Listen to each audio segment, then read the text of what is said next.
Borg is a science fiction personification of the Germans. By Cringeworthy, Germany. March 23, 2021. As a child, I found Star Trek intriguing and quite often indulged in episodes from the original series as well as those from the Next Generation. Out of all of the antagonists in the Next Generation, the Borg was most intriguing due to it being the epitome of absolute evil.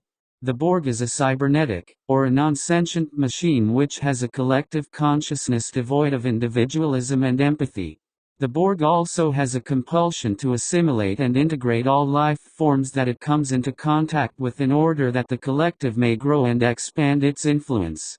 The mantra of the Borg is, "We are the Borg. You will be assimilated. Resistance is futile." That sounds about German all right. The mantra reminds me of the innate German drive to assimilate and Germanize all who step foot on German soil while infecting all who enter Germany with the disease of German culture.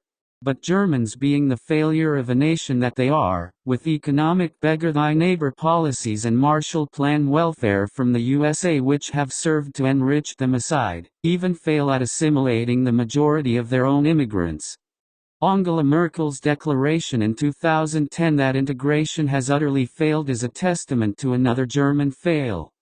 It does not take much to deduce the fact that the Borg character is obviously based upon the German people and their world-renowned character of ill repute and robotic behavior, completely devoid of empathy, which is seemingly linked to a hive mind of German collective consciousness. Evidence of this fact lies chiefly in the name, Borg, which is obviously a German surname. Additionally, the actress who played the Borg Queen in the series is Alice Krige, a South African actress of Germanic descent. The etymology of the word Kriege is from the Middle Low German word, Kriegen.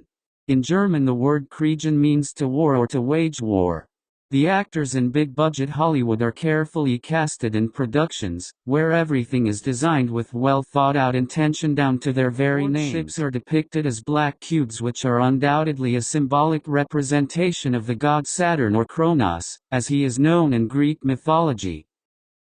These black cubes, which are essentially altars, are a display of Saturn worship and can be found around the world in Germany, Mecca, Manhattan, Australia, and Denmark. Saturn is also called the Lord of the Rings.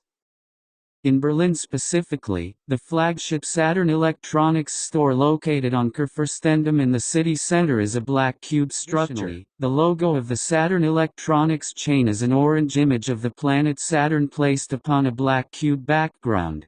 Their motto, which is surely appealing to Germans and their greedy nature, is, "Greed is good."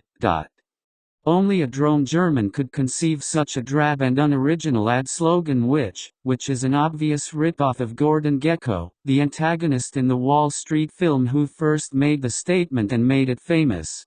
In fact, when living in Germany, one tends to be assaulted with cheap, uncreative ad slogans on a daily basis, especially in the large cities which are more commercialized. Wikipedia states the following about Saturn. Saturn always had a negative, if not evil, significance. Saturn is esoterically associated with man's limitations, restrictions, death and decay. Traditional representations of the Grim Reaper originate from the attributes of the god Saturn, who held the sickle with which he slain his father. Saturn of course also devoured 6 of his children when they were born, whom would later be revived and become the chief gods and goddesses who would establish a throne on Mount Olympus according to Greek and Roman mythology. As Saturn represents the personification of evil, he has also been associated with Satan by Masonic authors such as Manly P. Hall and J.S. Ward. Germany, the Fraternitas Saturni or Brotherhood of Saturn, is glaring evidence of an occultic, secret society openly extolling satanic, Luciferian principles. More proof which makes it clear that the Borg is a clear representation of the evil Saturnalian principles is the insignia of the Borg, which is a black cube with a red, subliminal design in the middle which contains the number 666. The Borg insignia is a representation of the right hand making an OK sign, or esoterically a 666 hand sign. The rings of Saturn are also present in the low, center middle of the Borg insignia just for good measure. It is clear that the Star Trek creators wanted to leave no doubt as to exactly who and what the Borg represent. After all, the Borg is gray as the German skies and the German cityscapes full of dull concrete jungles. Spiritually, the Germans are gray as well. The film Your Job in Germany also provides valuable insight into the peculiar German character as well. Produced in 1945 for the American soldiers who were going to occupy Germany after the war, it was meant to be a guide for managing the German natives once on duty as an occupying force. It was written by Theodor Geisel, better known by his pen name as Dr. Seuss. As an American of German descent, Dr. Seuss definitely understood the peculiar German character on an intimate level. The film being the wartime propaganda project, it was failed to mention the fact that many of the high-level members of the Nazi regime were debriefed and then later employed at the highest levels of the military-industrial complex of the USA, through Operation Paperclip.